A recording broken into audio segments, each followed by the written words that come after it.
handsome guys don't actually wear pins that say handsome guy? Certified. How do they do that?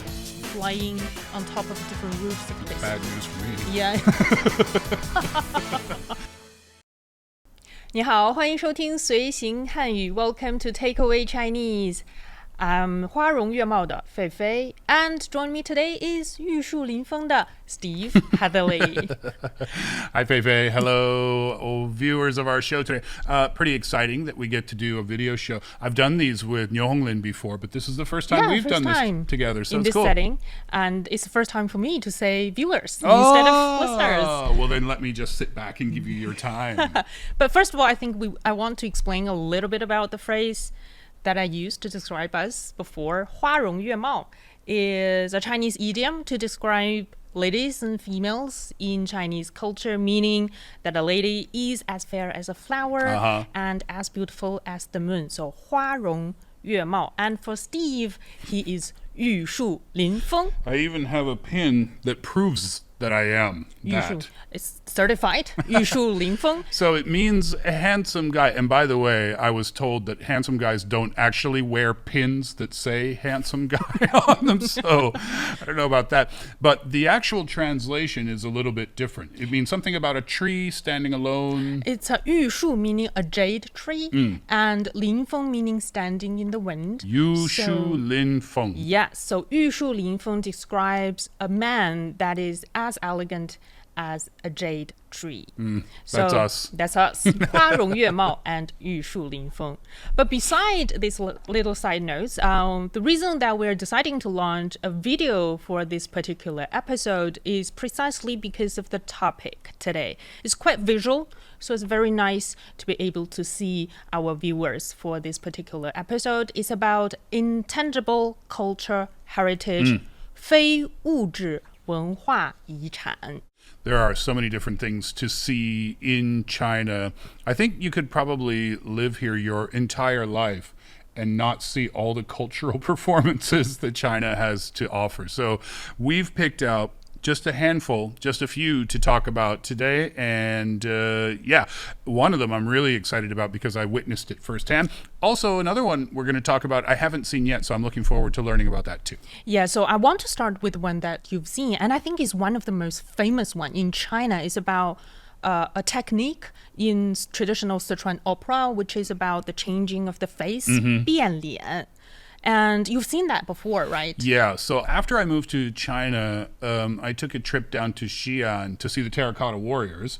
And while I was in Xi'an, on one of the tourist streets there, they had a tea shop that did performances. So I forget how much it cost, but it wasn't really expensive. You go in, you sit down, you order off of a menu, and then they did this face-changing, mask-changing performance, along with some other stuff too.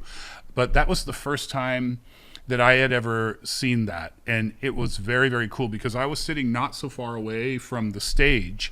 So to be able to witness it was an exciting cultural experience. But beyond that, I was trying to figure out, how do they do that?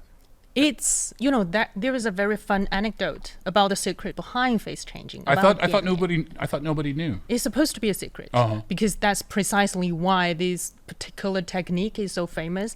But when it first got really famous across China in modern times, there was a rumor circulating online saying that the secret behind face changing is a national secret. That's cool. To the level of the national level, but in fact, it's not. I was watching because I thought, if you've never seen it before, I mean, the masks change. By the way, we have a video prepared, actually. Surprise. About that face-changing performances.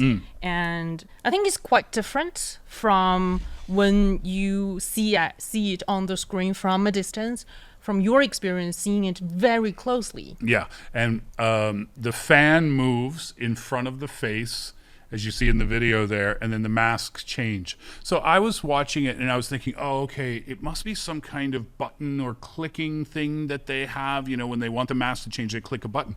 I was watching their hands like really intently. I couldn't see anything. It was like a magic trick. And do you know that the different colors of their masks actually represent different things? I've heard that they represent different things, but I don't know what those different things are. So in the most common ones, for example, the color red, meaning that character is loyal, have the courage, and is righteous. And because a lot of it is a performance that people normally see independently, but it's actually part of the Sichuan Opera performances. So most of the time you can see it within a storyline. So when you see a person with a red pin on his face or her face, it means that character is loyal. But when that face changes into black, that means that person, that character is honest. But when it changes into white, that means that character is cunning and is a hypocrite. That's basically bad news for me. Yeah.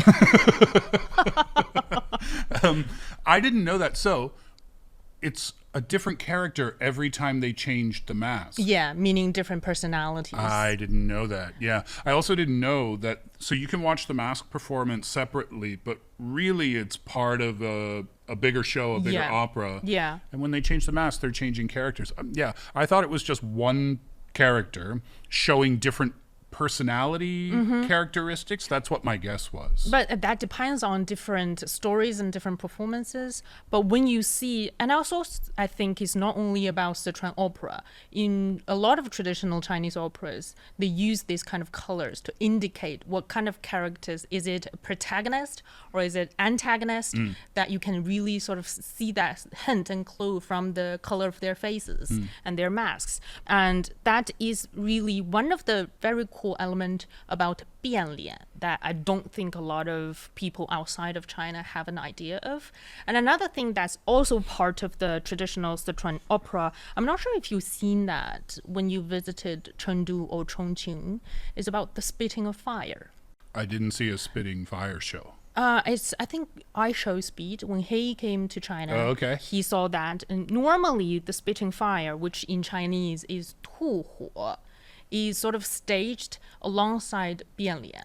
So you can see them both normally, especially in Sichuan province. So that involves what? Some sort of liquid in the mouth that is flammable, and then they spit it out? Yes, and then they have a small igniter, and then you can see that fire seems like spitting out of his mouth. So then if the mask changing is representing the changing characters and also the characteristics of that character, then why does the fire spitting go along with it in the same performance? It's mostly to heighten that environment or that storyline within the story. For example, they sort of heighten the spirituality atmosphere, for example, or dramatize a very intense scenes within the operas. And that is when the 吐火, the spitting fire, would be staged.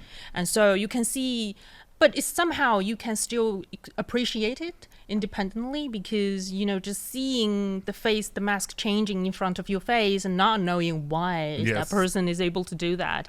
And I think in some settings, they even allow you to touch their masks as they change that. Oh, really? And that is more intriguing on some level because you just can't get your head around why they're able to do that. After the show was over in Xi'an, the one that I saw, after that was finished, the performer came back out. There were other elements to the performance. That particular performer came back out and spent some time with the kids in the crowd because, they did that. They touched the mask, and then the performer was changing the mask very quickly, and the kids were having fun with that. It's very interactive, isn't it? And I think the reason that you were seeing a face-changing, a 变脸 performance that is part of the Sichuan opera performances in Xi'an, which is thousands of kilometers away. Well, my friend was just in Shanghai, and he's from America, and he had friends visiting from Chicago, and they were all going to a Sichuan opera performance in Shanghai. And that is also one of the elements that a lot of the intangible cultural heritage in China, a lot of the 非物质文化遗产, are helping sort of spreading the popularity of local tourism. Even though, for example, in the case of Bianlian, is not locally from Xi'an or Shanghai, but still help to boost that popularity and tourism element? I think that applies to domestic tourism too, because one of the cool things about the performance that I saw, well, the first thing that happened in that, a comedian came out onto the stage to welcome everybody and was asking, which part of the country are you from? The majority of the crowd was Chinese for that particular performance. I think I was the only non-Chinese person there. And I ended up on stage, by the way. Oh. Yeah, they called me on stage to ask me where I was from and things like that. But the comedian was saying like, oh, where are you from? And, some people would mention from the northern part of the country. And then the comedian would try to replicate their accent. And then, people from all over China were there. So I think that's kind of one of the cool things is that you can travel within China and still feel like you still are getting a different cultural experience than you would in another part of the country. Yeah, and speaking of this very interactive and I think getting to know a different culture even within the same country, and I think I have to mention that not far away from Beijing, in the province of Hebei, we have a very famous city. It's called Wuqiao. Have you heard about this city before? Is this where the acrobats? Yeah, it's basically the capital of acrobats internationally. And in Chinese, it's called 杂技. I think we have a lot of photos about what kind of tricks that these 杂技 acrobatics can stage is something like this. And it's also normally will be demonstrated as part of the Spring Gala performances and things like standing alone on a pole or dancing around is also very similar to a circus. Yeah, there's the, I don't know, do you call that the trapeze, the one that we're looking at now, where the swing goes out and one person is like hanging upside down on the swing and then they throw another person into the air. Basically, yeah. And then they get caught on the other side or they catch the other swing on the other side. It's amazing. I saw parts of that during the gala, but I've never seen it in person. Have you seen it live? No, but I've sort of interviewed some of the students that are being trained. Oh, cool. In Wuqiao before, because Wuqiao actually has thousands of years of history of acrobatics dating back to almost more than 2,000 years ago. Wow. And this is one of the reasons is dubbed as the cradle of Chinese acrobatics. And also a lot of international visitors would go to Wuqiao to learn about different tricks because surprisingly, maybe this is information that is not well known among many people, that Chinese acrobatics is actually very, very famous and prestigious internationally. And I think for Wuqiao in particular, they have international acrobatic festival that is basically one of the three most prestigious such festivals in the world, and they attract tens of thousands of visitors for every installment of this festival, and you can appreciate a lot of such performances. And I think a lot of visitors would definitely be interested to see, even for families, to see a very fun circus. Oh, no. Have you been to a circus performance before? I've seen, so from Canada, there's a performance called Cirque du Soleil. That was created many years ago, and it's basically an acrobatic performance. They have a lot of elements that maybe are shared with the Chinese performances as well. Who knows? Maybe the Chinese performances inspired Cirque du Soleil. I wouldn't be surprised if that was the case. But yeah, the performers themselves. Did you interview those people in person, by the way? Yeah. I talked to some of the kids. Well, I'm not sure about your experience, but I met an acrobat on a beach once. And this guy was really friendly, really nice. He was actually a Cirque du Soleil performer. And I thought it was impossible to have 0% body fat before, but I think these performers are in tremendous shape. That's one of the things that struck me. And I don't know why I was surprised by that, but yeah, just incredible physical condition. You'd have to be in great condition because it would be so If you will be demanding. thrown, Yeah. you will be thrown in air to another person. You definitely need to be quite fit. What types of things did you ask them about when you were talking? Like, why did they decide to come, learning and training to be part of the acrobatics about 杂技 is very challenging. You definitely will encounter a lot of injuries, and you will fall onto the mat when you first learn these tricks. And some of them give me reasons why they decide to do that. Most of them are really out of pure interest of challenging the extremes of themselves and to see. And then when you enter that background, you just want to try to achieve more, to achieve better.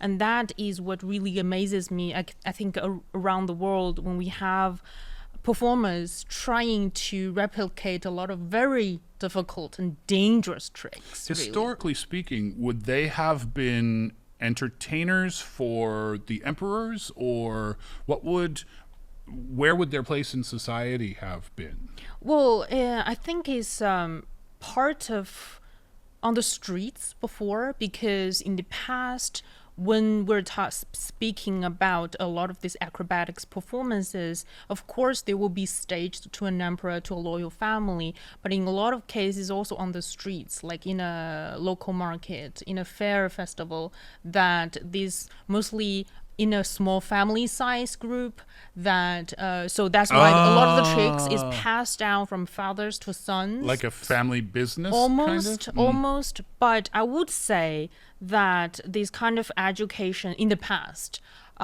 is mostly carried in within a family, and at least from a very similar parental, father to son or father to daughter or mother to daughter kind of relationship. So not only would that supervisor, let's say the master, teach the students about the tricks, about the techniques, sometimes they'll also take care of them, taking them on tours around the country, fed them when they were children. So it's a very close relationship. And the performances can start from a very young age, right? From when they're kids. I think you have to. That's a good point. If you need to learn a lot of the tricks, a lot of the balances. I went to I recently get involved to a lot of boarding kind of sports, like surfing, like snowboarding, like paddleboarding.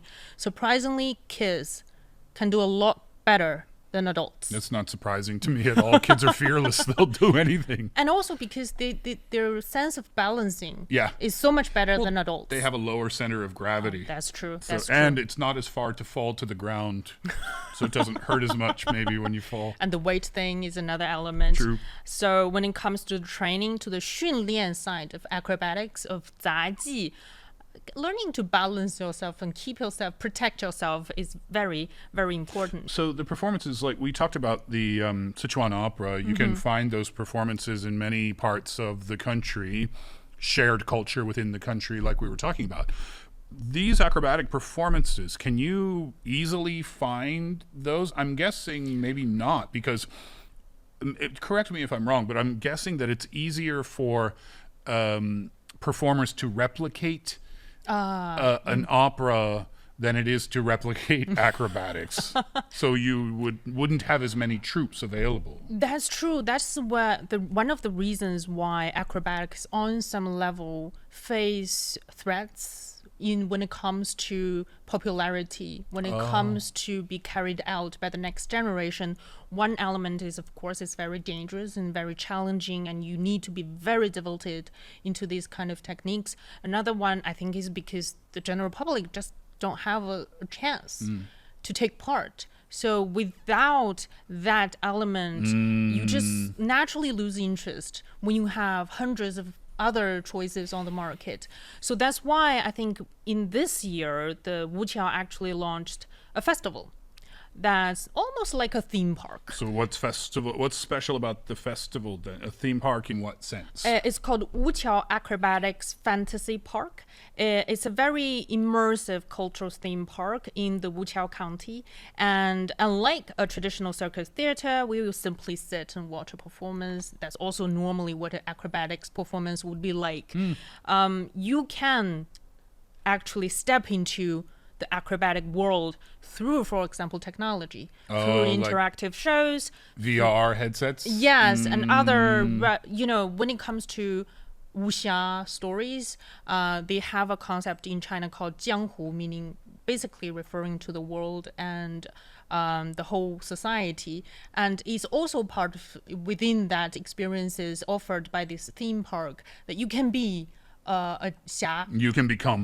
Yeah, you can become a xia in this theme park and flying on top of different roofs of houses and somehow sort of incorporate that acrobatics element in these experiences. So interaction is so much important when it comes to carry on this intangible cultural heritage and make them accessible and friendlier to the general audience. I mean, when you talk about intangible cultural heritage, Steve, it sometimes sounds a little boring for a lot of people, right? Yeah. Because it's just very distant, very old sometimes. I would agree with that. And I guess maybe when you have something like this type of performance that has been around for thousands of years, maybe a domestic audience might get used to something like that, meaning it's not necessarily new. They're familiar with it is what I mean. Also, the fact that you said it's not necessarily something that's tangible, I guess, ironically, in the sense that you can interact. But having a theme park like this, and it's not just the acrobatics, right? You can do other things in the theme parks too. It's kind of like a street performer style theme park. And I think that's a great idea because it puts the performers right in front of the audience and it makes things more accessible, makes them a little bit more real, perhaps. When we see these acrobatics, or at least this is how I feel about it. When I saw that acrobatic performance on the Spring Gala Festival, it doesn't even seem real in some sense because it's so incredibly well done. I think under one of the videos, I saw one comment saying it must be AI'd. Yeah.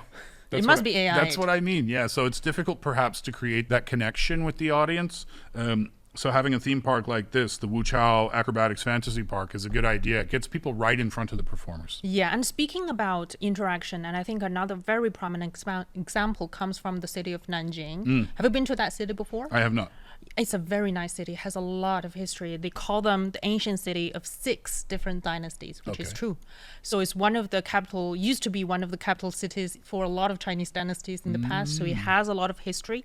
And in particular, they have this Qinghuai Lantern Festival. Lantern Festival. Yeah, Qinghuai Denghui. Because Qinghuai meaning referring to that area around the city of Nanjing. And then Lantern Festival, for a lot of Chinese places, cities, regions, counties, and towns, we normally have a Lantern Festival around the Spring Festival.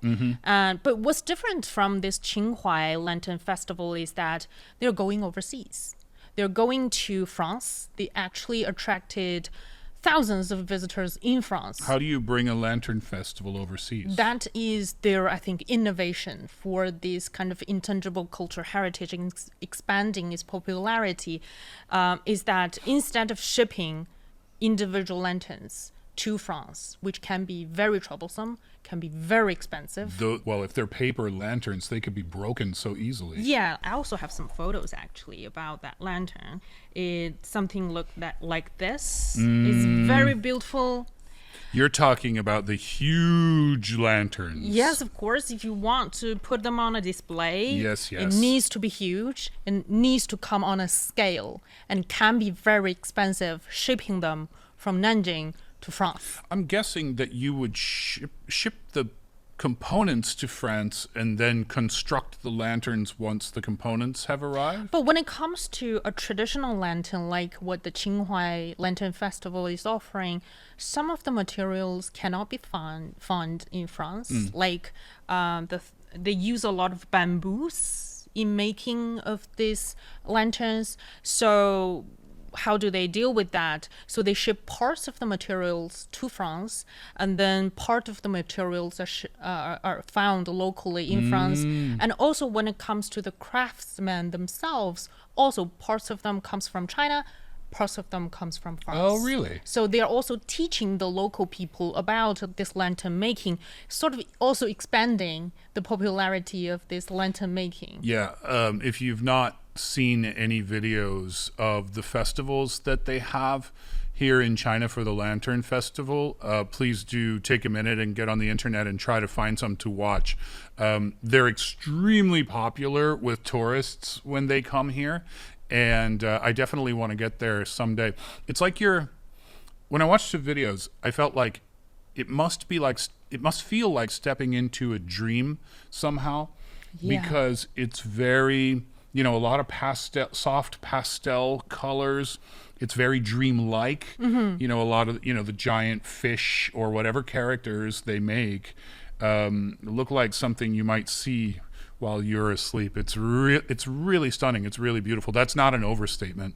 Yeah, and I think also when it comes on scale, when you have thousands of lanterns in front of you, showcasing in front of you at night, it just seems like a fairyland. Yeah, it's the time to see them for sure. Yeah, and when it comes to this Qinghai Lantern Festival, what they're doing also very differently in France is that, by the way, they are able to generate over 3 million euros in revenues in a single edition in that country, selling nearly 200,000 tickets, attracting at nearly 200,000 visitors, meaning that even for the general public in France have zero background knowledge about the Chinese culture, they're able to enjoy this Lantern Festival. It's the same thing, I think, with the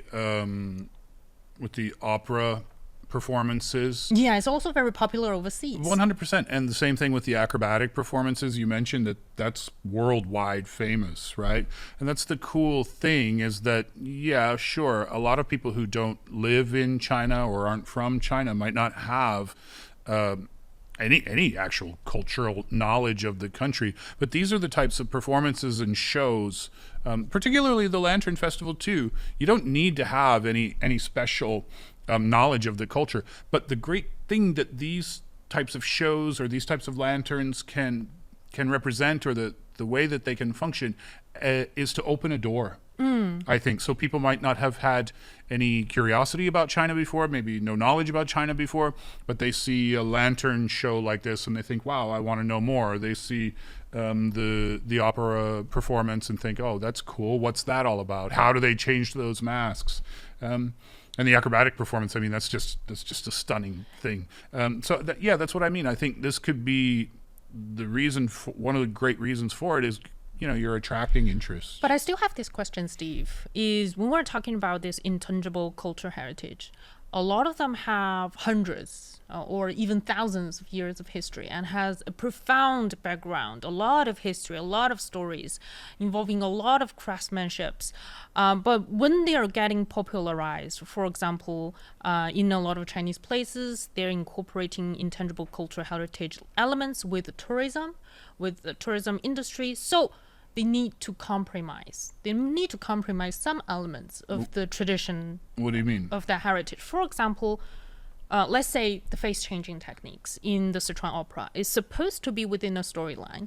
It's supposed to be helped with the climax of that story to tell a bigger story. But somehow it's been picked outside of that opera setting and put it in a restaurant on the street. And people are just, wow, having that wow factor and then leave.